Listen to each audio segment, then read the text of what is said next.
note to end on. I was modulating there. Hey everyone, this is Chris Keys, and I'm with modulating Jessica Dobson of Deep Sea Diver. How are you doing, Jessica? I'm good. How are you, Chris? Real good. Jessica is currently located in Seattle. I'm in Nashville, and if you don't know Jessica from Deep Sea Diver, you've probably seen her on stage with Beck, Shins, Yeahs. So Jessica, thank you so much for joining us today and talking gear right before your new album, Impossible Weight, comes out. Oh man, totally an honor. I've always wanted to do one of these, so thanks for having me. I have to make a point before we go any further that this is definitely the best setup, and I don't want to disparage anyone that's done this Yes. or people going forward that do these, but that is definitely the best setup I've seen. I feel like I'm at a reverb video or any of those YouTubers. This looks great, and I'm excited. Just Thanks. Visually. I have to give a shout out to my friend Luke, this is his home studio, and he was very gracious to let me in here and bring all of my gear. So that's awesome. Well, that's a perfect segue, and thank you for saying that. Let's just talk gear. Now, obviously, these offsets that are surrounding you kind of are your thing, but the Elvis Costello one is the one that I've most associated with you on stage. How did that become a thing for you? How does his signature kind of become one that you really speak with?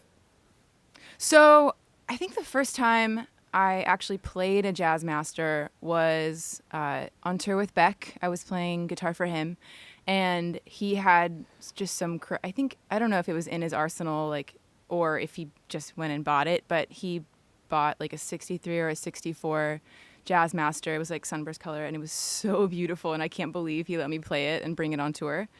And I just absolutely fell in love with that guitar, and at the time I couldn't afford to buy a vintage, 64 Jazzmaster, but I went into some guitar store in Huntington Beach. I was living in Long Beach at the time, and I saw this one, and I was like, yep, that's it, and that's going to be my baby for a long time. And it really has been the workhorse, and it just takes such a beating, and it still looks so good, and there's, so many fun things on this guitar I could talk about. Well, talk to us about it. This is exactly the forum to do so. So what, if there's anything that you changed or anything you updated, or what do you really enjoy now that you spent so much time with it?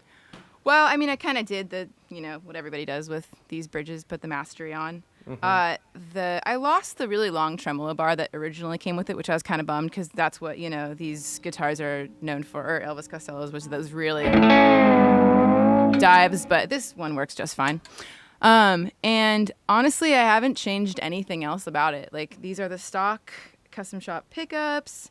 Typically, on a lot of my guitars, I switch them out with Lawlers, and they're local, just down the street from where I am at, and I love their gear. But this is all stock except for the bridge. Right on.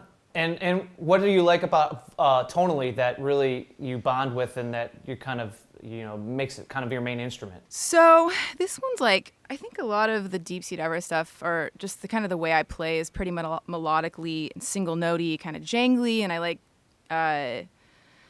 I've been influenced by a lot of other guitar players that play later I'll play my Jaguar and Jazzmaster, but Johnny Marr, and I don't know, a lot of Britpop sounds, and the Nels Cline, and just it's really easy to play, and I have really small hands for a guitar player. I would say especially my pinky, it's embarrassing. It kind of looks like it's like a baby's toe. It's just the smallest hands. So let this be an encouragement to anybody that has small hands that doesn't think they can play guitar. But all of my necks, especially on this one, they're not baseball bats. They're pretty slim, and I don't have my action high.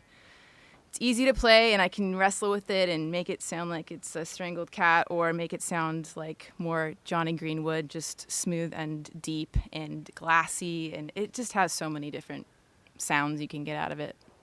And then you can add pedals and get even more.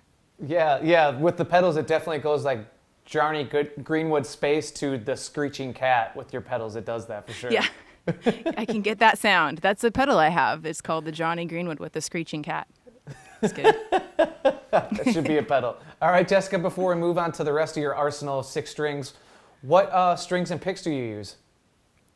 Yes, good question. I use 11s with a 52 heavy bottom. I've always really liked that. I think I play a lot on the low E string, and I just want to feel it digging in. So those are good for me. The Diodarios, and then pick-wise, Dunlop Orange. Sometimes I use the yellows, whatever gauge those are. This is 60.5, 0.60. But usually when I play bass or something like that, I'll use the yellows. But orange, yeah. What made you go with 1152s? Is that something you've used for a long time, or is it trial and error? It was trial and error. I think I started using it when I started playing in the shins, and just like, I wanted, I don't know, for some reason I think in my head I wanted like to play it like a baritone, or to really dig in, and I play a lot of like single note melody on the low E strings. So like, let me raise my tone.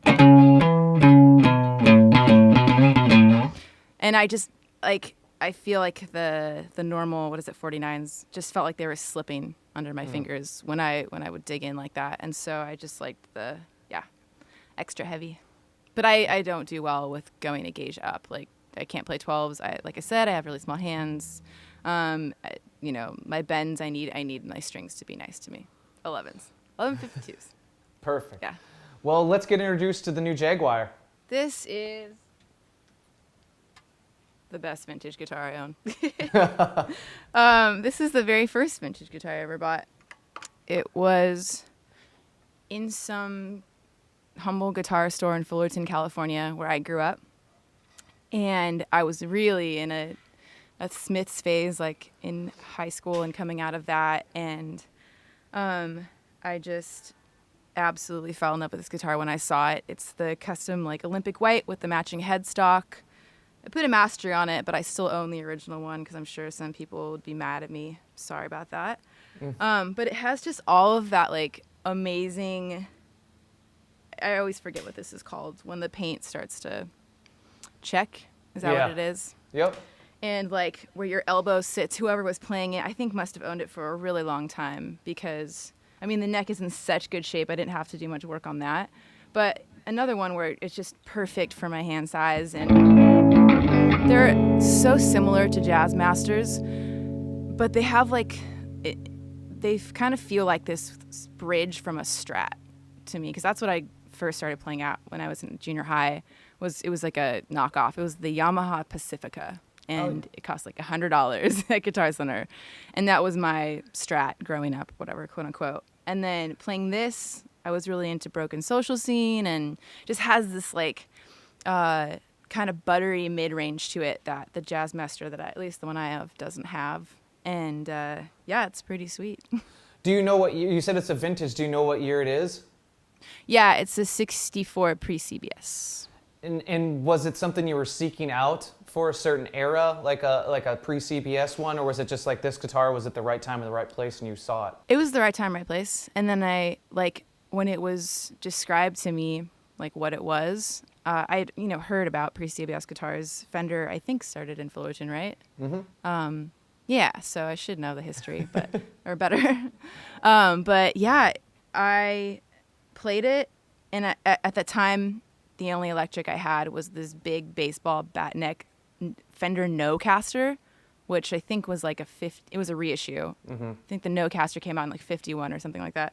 But it was I quickly grew out of it. I was playing a lot of like Class A amps and really chimey stuff, and that plus a Tele was like, ooh, just a little harsh for my taste. And so I'm moving on to this. I was able to get so much more different kinds of tone out of it. And in comparison to the Jazzmaster, what do you dig about, like what makes you go to that guitar versus the Jazzmaster? I mean, I think like, honestly, it's not necessarily like a certain tonality. Like the Jazzmaster is such a workhorse in terms of tour, and you can really beat it up. This guy's a little more delicate.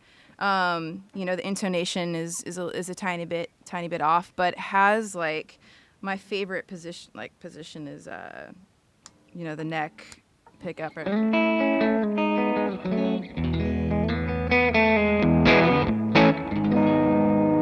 It just is so pleasing, and sound just it's punchy and clear, but has, like I said, it has like that kind of lower mid buttery tone to it that the Jazzmaster that I own doesn't have. Now, will you ever, or have you toured with this one? No. Oh, I think I took this on a couple Beck tours. Actually, I remember bringing this to the audition because this was the only kind of like, this might get their attention kind of guitar, like pretend to know what I wasn't pretending. I'd had it for a while, but I tried to at least have something that might get their attention of like, yeah, I have this vintage guitar, even though I'm totally not a vintage guitar purist and I don't care about any of that stuff, but I like what I like. Yeah. It's kind of like a business card in that scene in American Psycho, if you're familiar with Christian Bale, where he has like that. Oh, yeah. It almost like instantly gives you a certain stature. Totally. Yeah. So that's your that's your business card. And I remember the music director coming up and being like, whoa, what year is that? And I was like, okay, that's cool. But at the time, oh my gosh, it was so embarrassing. The saddles kept flipping because I didn't have the mastery bridge on it. And I was playing, I was like, whatever, that song. And like it flipped on the low E and Beck was there. And thankfully we'd played like a few songs before where it wasn't like, the first note of the audition or something, but it was a little bit embarrassing. So thank you, Mastery, for saving my life. Real joke. Well, I have to ask before we move on to the BilT, having your time with James Mercer and the Shins back, how did that ever impact your kind of gear selection or gear vocabulary because of whether they put stuff in your hands? It sounded like Beck kind of opened his vault to you.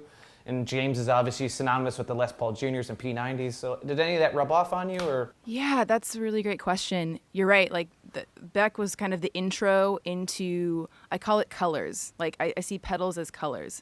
And I'm not a gear hoarder. I don't like go on forums and seek out like what is the newest. I was just like, I just try to go to shops and play and see what connects with me. And so he really brought me more into that world. And then the world of colors for the Shins, James, I actually don't own any guitars that have P90s. My ears never gravitated towards that. I don't know why, although I would really love to have a Les Paul Jr., something like that. And I think it's in the cards soon. Because, as you can see, I have a lot of offset guitars. And then this is my only true, well, we'll get into the BilT that has humbuckers, but they sound like single coils. But this is my true, like, wide-range humbucker guitar, the Starcaster.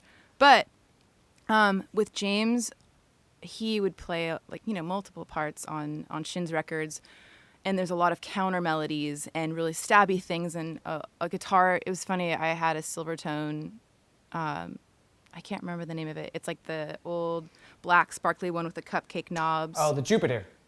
Yeah, the Jupiter. And I had that, and I brought it with a super reverb to the audition, and he was like, that's exactly what I played on the last record. And I was like, sweet. Like, I was kind of proud because I literally went and got that gear because I was like, I think he's playing this, and this might give me a better chance to play with them because I loved the Shins and I love James and they're all friends now. But we're all friends now. But anyways, with James, he really kind of let me loose with like he trusted my taste and being able to learn and emulate the things he was playing, and then also the Shins felt kind of more like we would go into a little bit more jammy world, whereas Beck was like, play the songs tight, keep going. We have a lot to stack into a set. And then with Shins, like, we were able to hold things a little bit looser.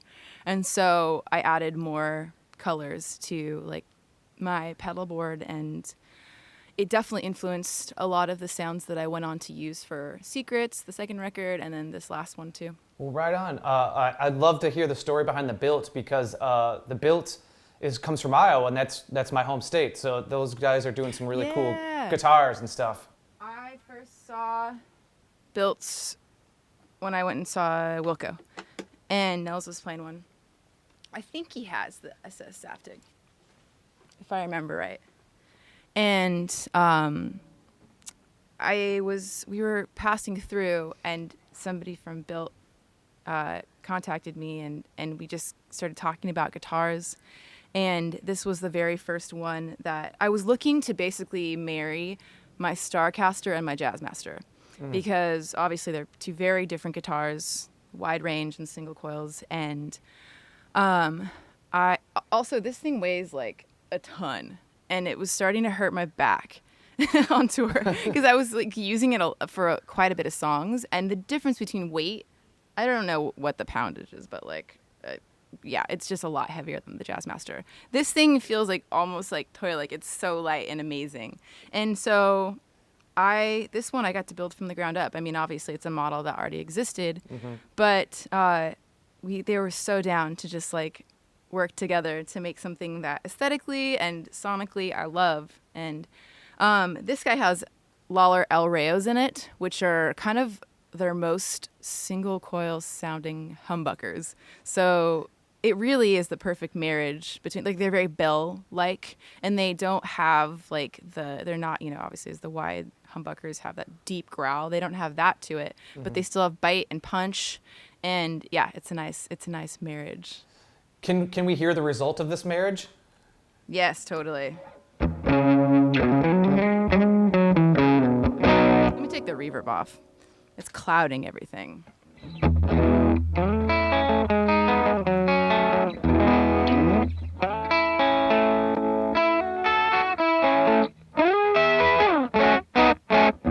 me do some like single. So like a lot of deep sea diver stuff. We'll do kind of.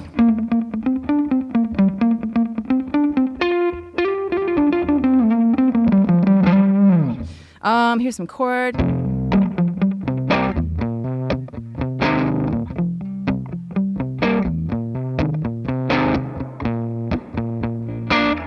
Here's the bridge.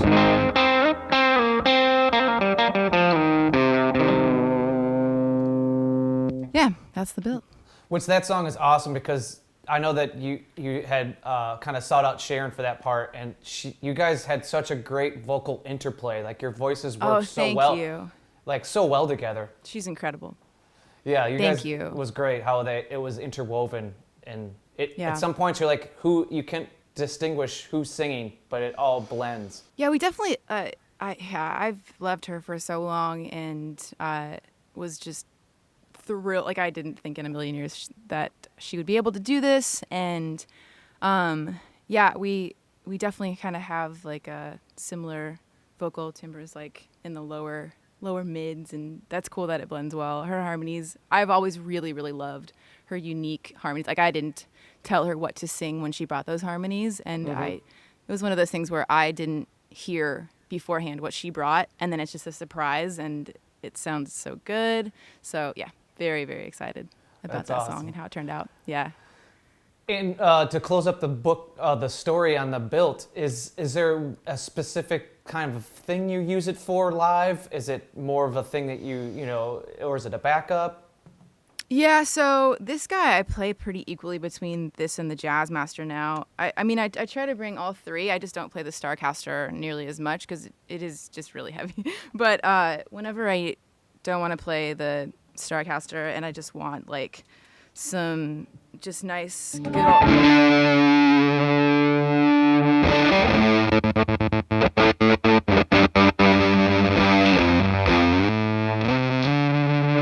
yeah, you're not going to get the same kind of feedback from the Jazzmaster, but obviously I didn't go to town with an immense amount of feedback. But well, right on. It has more, it resonates in a cool way, especially we bring it up to the amp and get a little crazy with it.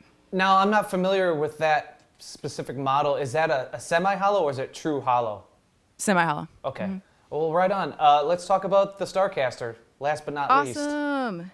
Yes, this is definitely the most unique one out of the batch. Now, while you're switching guitars, what brought you to the Starcaster? Johnny Greenwood, like most people. It's like, I mean, I've never seen anyone else play it. And obviously a big fan. I grew up playing a lot of Radiohead songs, and I think Chris Walla had one in his studio at the Hall of Justice, which is in Seattle. He was formerly in Death Cab, and I think that was the first real one I played. And this one doesn't have the master volume because it's a reissue, but these guitars are so awesome. Big fan of Starcasters, and it has it's a little bit. These are similar. So really, this really is the marriage between the Starcaster and the Jazzmaster. The marriage without. Or I mean, like that one is the BilT, 'cause similar headstocks, and it's pretty sweet. Yeah, without all the heft. Yeah, totally. Well, let's hear what this one has to say. Yeah.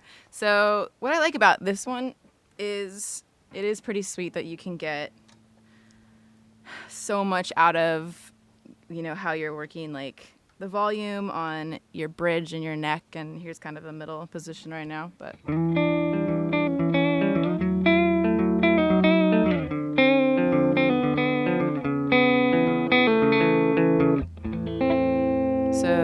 middle.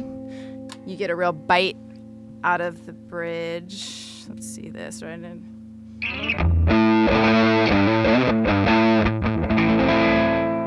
I'll back off on my overdrive a little bit.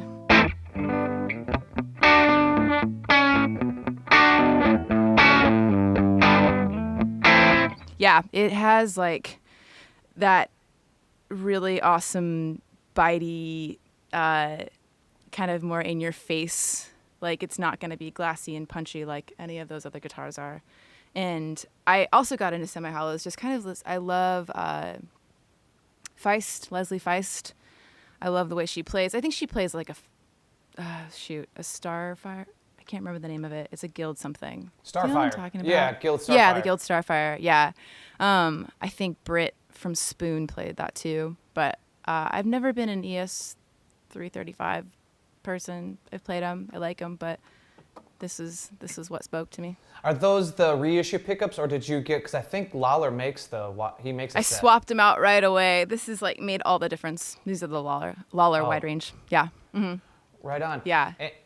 And well, this is the time to talk about the amps that are kind of flanking the guitars and yourself. What have we been hearing so far? Because we have you mic'd up. Yeah, that's my my second workhorse. Is the Benson Chimera, and I've had a long-standing relationship with Benson and his amps, and he's been a friend of ours for a long time. And so, like this one to the right of me is the one of the first 5 amps he made of the original Monarch, which is pretty sweet. And it has like that bedroom ticking kind of fabric on it. And yeah, so this one's different than the Chimera that I have over here, which is, it's normally 30 watts. And I think he modded it to 15 because I wanted live a little bit more compression coming off the speakers. And, but I like 212s. So, because there's an openness to it. But yeah, it's pretty sweet, a lot of fun. And then I used to play this one all the time. I use it to record a lot. It's a 90s Greenback Vox, hand wired. And then my Supro over here is just like 60s. It originally was a bass amp. I can't remember the model of this, what it's called. It's totally, I'm blanking right now. But it's a 115, so it sounds very cool on bass and guitar. Oh, right on. Now, to go back to the Vox real quick, is that the AC30 or AC15? I can't really make out. AC30. Okay, so it's a totally. So yeah, usually using the top boost and cranking it and really turning that. What's the knob called?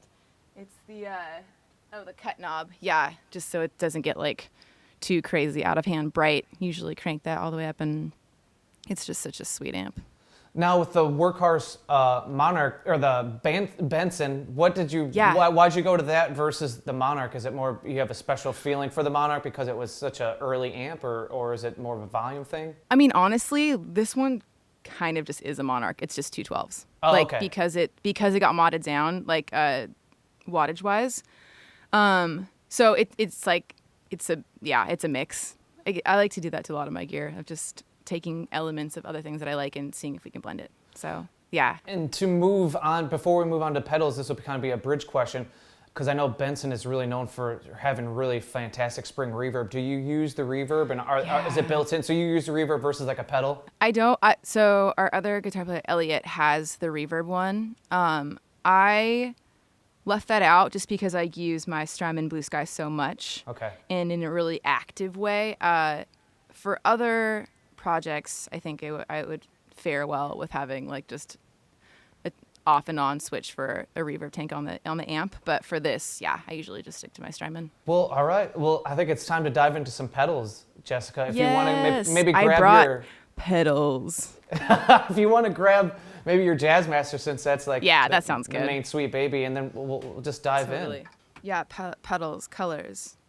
Colors. Tone. I think that's a really cool way that you explained earlier about pedals with colors, because also sometimes the pedal enclosures themselves speak to you almost before you hear the pedal. It's like, well, that's a red pedal, so that might be, the colors themselves and the pedals, they are an art form themselves. Totally. Yeah, no, I appreciate the aesthetics, and yeah, it's fun having a lot of different colors on my board. Well, I think the first place we should start is, what is like a favorite pedal or a pedal you can't live without, or something you have on all the time? Yeah. Okay. So it's not necessarily on all the time, but I think it's kind of like a toss-up between my Earth Drive, which is a pedal. It's a Sarno Music Solutions pedal. I wish it was more popular. So go and buy this pedal. It's really awesome. Nels Cline told me about it when we were on tour. I think Shins were on the same circuit as Wilco for a while, and I would just sit side stage and, just be a little kid and freak out and watch him play every night. And I saw that he had the Earth Drive, and he was like, you have to get it. I got it. I love it. It has like a very, I guess when you're talking about overdrives, I don't get too geeky about terms in it, but it doesn't cloud your guitar. It really does justice to what's coming off the pickups and just gives it a little bit of a boost. Kind of like, I'm trying to think of a good example. I'll just play it in a second. That'd be much better.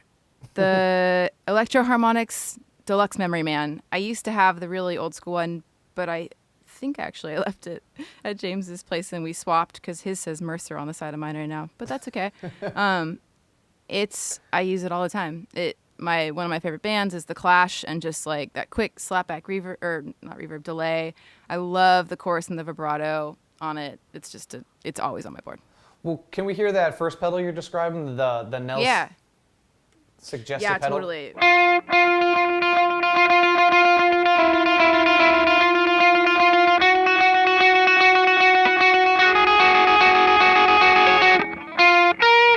Yeah. How's that part go?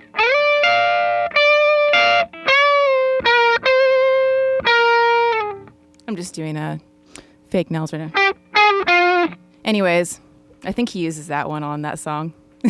Can we maybe kick the pedal off just to kind of hear the difference between... Oh yeah, totally. So here's clean. Here's on.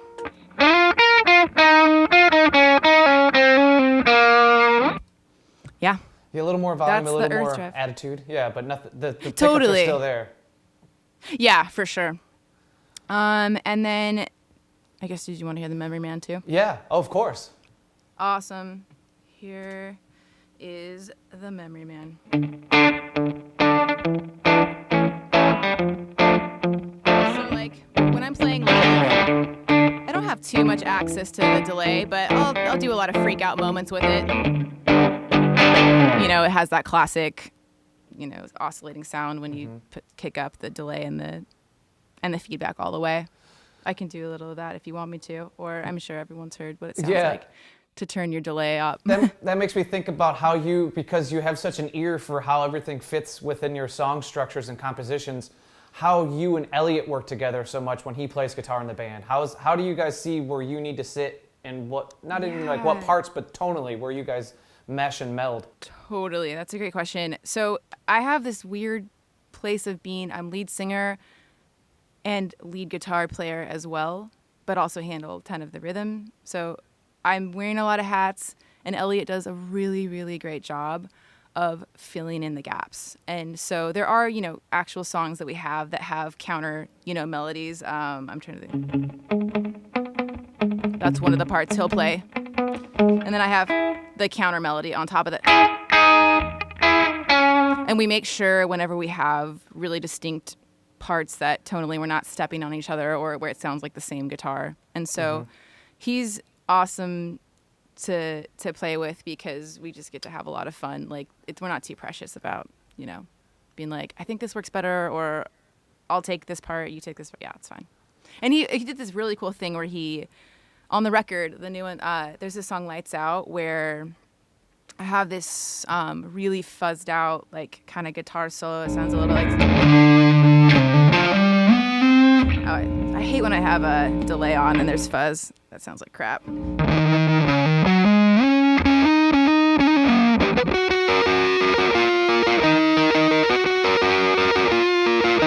So he'll take, I think, a chimier version of that and put...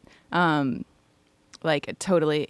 puts delay on it, and it has this really weird stereo warped feeling where we're playing the same solo at the same time, but it sounds really fun. Yeah. Because on the record, I ended up doubling it with two totally different tones. And yeah, it's pretty sweet when it works out to play with him. Well, Jessica, from that point, I'm just going to have you kind of take over. How about you start off, what's like a favorite tone or a go-to tone or a situation where, you know, it's a couple pedals on, and I'll just have you walk us through your pedal board. Yeah, so I really love, right now I have the Strymon on right now, the Blue Sky. I love the plate reverb. Kind of what I have already played a few times, that like Impossible Weight tone.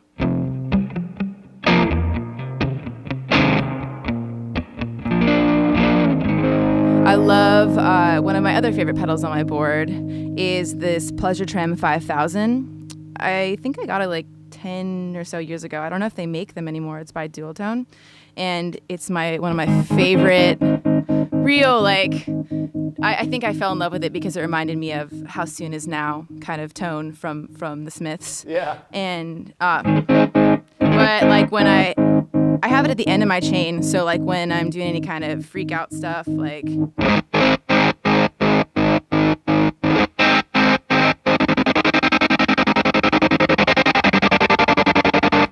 I have it where I can adjust it with my foot.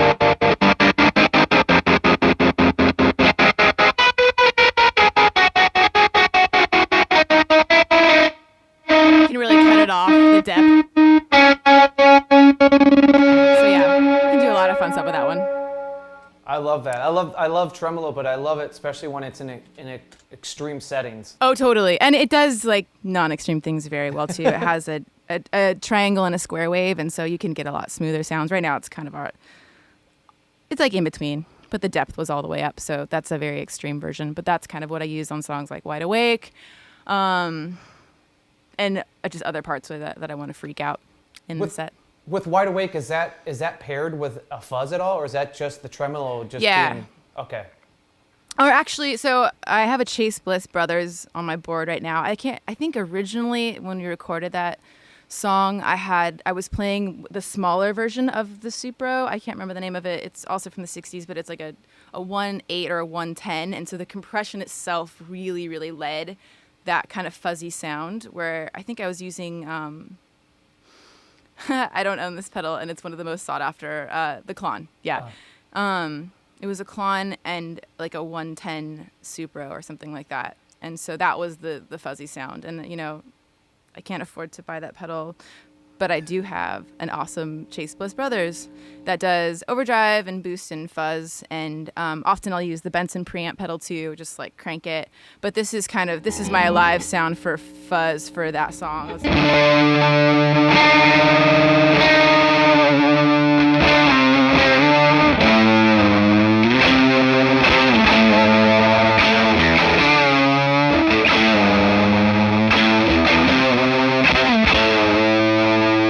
And then the other kind of common fuzz I use is the JHS, the sock one. That's totally not the official name for it. I feel like a jerk. But you guys know what it looks like. It's pink. Yeah. And it has more of a gated kind of sound to it.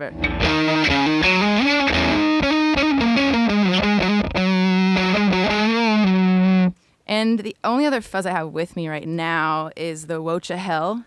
It is just weird. And it kind of, I feel like this is the most Jack White pedal that I own. It's octave and it has this like, I'll just play it. A little bit St. Vincent-y.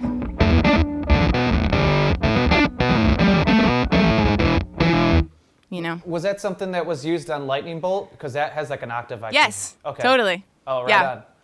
Oh, I need to I haven't played that song in so long, but that's one of my favorite parts on the record, is that solo. But if I tried to play it right now, it would sound like absolute crap, so I'm not going to try. Just get the record. Yeah.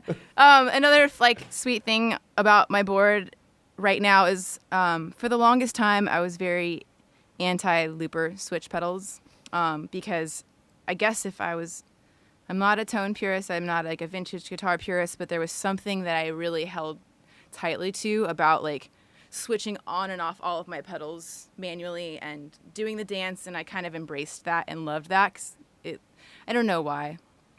And then I finally learned my lesson, and I was just like, if I can do that for the Shins and I can do that for other projects, but for my own, if I'm trying to interact and be engaging with the people that are coming to see a Deep Sea Diver show, like I knew something needed to give because I was just looking down a lot of the time. So I ended up getting a Boss ES8, and what I really love about it is I've kind of just memorized where all the buttons are, so I don't even look down anymore. And a lot of my pedals are on MIDI, so it's just like literally you can go. I don't know if I have anything set up right now. I obviously haven't toured in a minute, but let me take that crazy fuzz off. So that's my diamond delay. Hold on, I'm gonna do something cool. Or hopefully it's cool. I think it's cool. On Impossible Weight, there's like, so this is my first setting for Impossible Weight.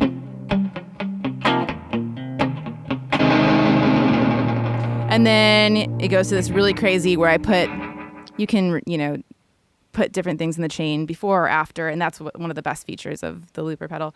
So I put like my Memory Man before the Brothers, so it compresses and it has this weird, almost reverse delay effect. Actually, I do that with a diamond where I turn the mix all the way up and the feedback all the way down. So it's just compressing in a chord. Let me see, actually, get a couple trails on there.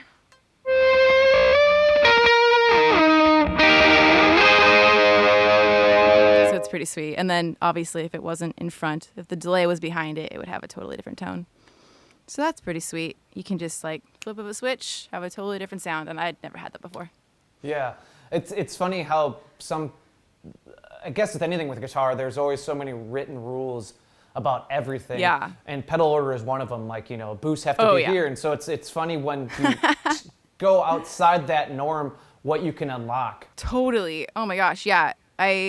I think it's so important. Like I have a couple of guitar students from time to time, and they go like, "What's the right order?" And I'm like, I don't have that answer for you. Just buy the pedals you like and have as much fun as possible. Try new things. Put them in completely different orders. Yeah, because the pleasure tremolo would sound completely different on the front of the chain. It wouldn't catch like all of the sound and make it sound choppy. And so you just have to experiment. Yeah. Well, what else is sitting on the board that we should hear about or learn about? Well, I was just talking about the Diamond delay, which I love. I think they're a Canadian company. I have the Memory Lane Junior, which is the smaller guy. And let's see. So what's rad about this one is on the tap switch, you can hold. I love things that I can manipulate on the fly, especially like hands-free. So here's like, if you hold it down, here's your quarter note kind of.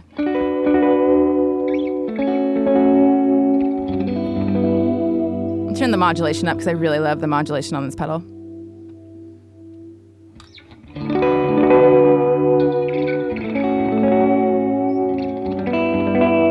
And then on the fly, you just hold it down, and it goes into eighth notes.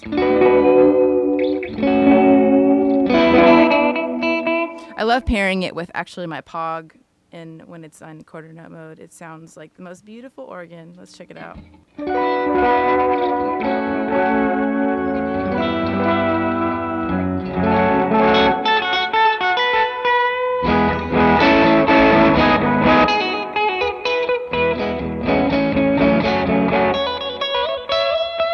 So yeah, it just has a really, really pleasant feedback tone. It's not too dark, not too bright, and just comparatively, like for the Memory Mans are just so known like for having that little bit of extra overdrive on like the trails. And so here's like, I'll put it in quarter or eighth.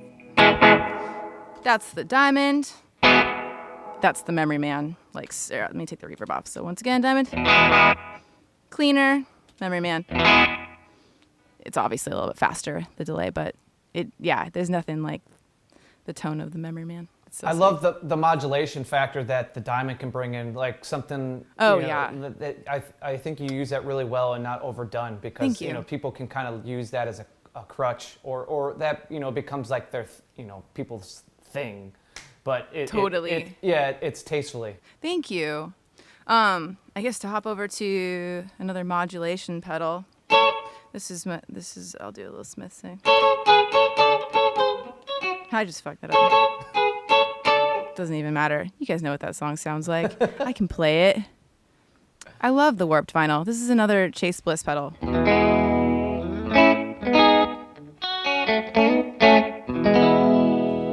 so pleasant. It's like a mix between a chorus and a vibrato. But what else do I have on here? How do you use the warp vinyl? How is that different than like a chorus set in the Memory Man or something else? It's really subtle. Like, to me, it's kind of in the name of the pedal, just more warped. Like I can literally hear just the needle kind of cruising around on an old vinyl. Like, where chorus, I actually don't own any. I know I have a Boss chorus at home, but all of my other modulations on my board are like on other pedals that are doing something else. Mm-hmm. So this is really, I don't have the settings like dialed on my warped vinyl right now. I know I have a more chorusy type sound, but I don't know if you can hear that. Like, I'll kind of let it ring out.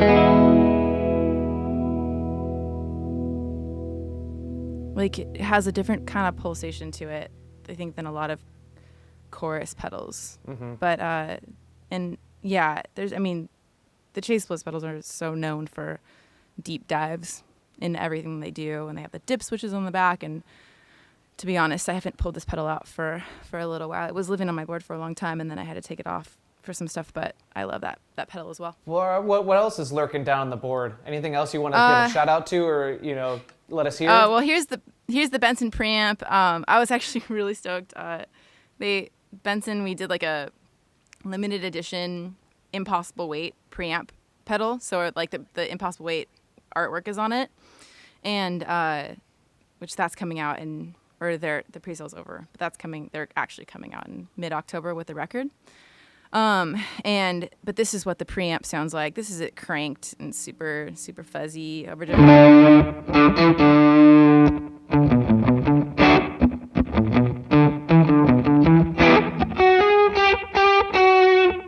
Do I have that on? I hate when I have other things on, but this is it in its pure form. Now it is. The Chase Bliss was on.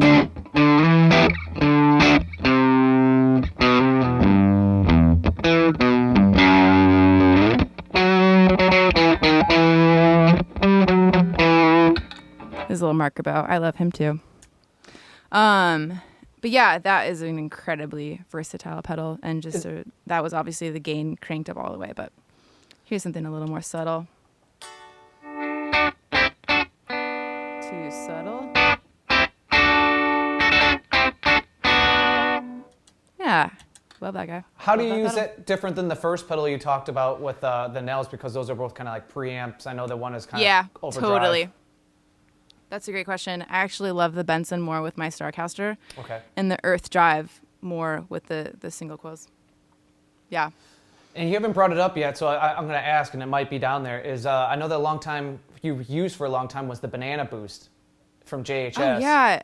Man, I haven't had that pedal for a while, which I did love. I did use it for shins. I now have actually don't know, he doesn't put the name of the pedals on the front. I don't know the name of it. It's, you guys will see it in the photos, but it's gold, and it has a blue light, and it's mini, just like the Foot Fuzz. Oh, that's perfect. It does the trick, it's transparent, no frills, it's tiny. I have so much shit on my board that I was like, Josh, I need something small. I want that boost. Yeah. Is there anything else that you want to give a shout out to? I just don't want to make anyone feel slighted or anything. No. Shout out to Electro Harmonics. There's 2 of you on my board. I have the Pog 2 on there as well. I play that. Gosh. And this is just like my touring board. I have so many sweet pedals at my place for studio stuff, but all of these mean a lot to me. I don't put things on my board arbitrarily. And I don't know, I feel like I think we've covered it. I feel good about it. Perfect. And I appreciate you taking the time. We're filming now in September, but this will come out, and literally a few days from now, the record will come out. And crazy. Preemptive congratulations to that. Thank you very much. Do you have any plans about how that will be unveiled? Being 2020, as weird as it has been, do you guys have any place to celebrate and embrace the music with your fans? We're working on some things. Okay. Yeah. I think, everybody's trying to figure out what works for them in terms of live streams, and do you do a whole show? Do you make it a special event? everyone's had to pivot, and I think we've done that well, like in the past, and I'm looking forward to doing that well in the future. And yeah, got some other fun things down the pipeline. Benson and I are working on a fun thing, besides like the special edition Impossible Weight pedals, and that's sweet. Yeah, I'm just really, really looking forward to playing a show again, to going on tour. But the world needs to heal, and yeah, there's a lot of people that are in the same boat. So maybe you'll get to infiltrate the KEXP studios since you're a hometown. Yeah. Oh my gosh, I love them so much. They've been really good to us. Yeah, we'd love to make it back to the studios. And one last thing, because do you care to tell at all what you're working with Benson on? Is it a pedal? Is it an amp? Or can we even not say that? I'll say it's one of the two you just mentioned. Perfect. Keep it vague. Awesome. I was going to say it's a toy train set or something stupid like that. Well, I mean, that'll definitely keep people guessing. It would be pretty sweet. He could probably build a toy train set. I don't doubt it. Yes, I do not put anything through that man. He could make it happen. Yep. Well, Jessica, I appreciate you hanging out with me. And this is another shout out to Luke. I know he can't hear us right now, but Luke, thank you for letting us do this in your home. Jessica, thank you again. I appreciate it. And everyone should go check out Impossible Weight. This is Chris Keys, Forkmer Guitar, Jessica Dobson in Seattle, Washington. Thank you, Chris.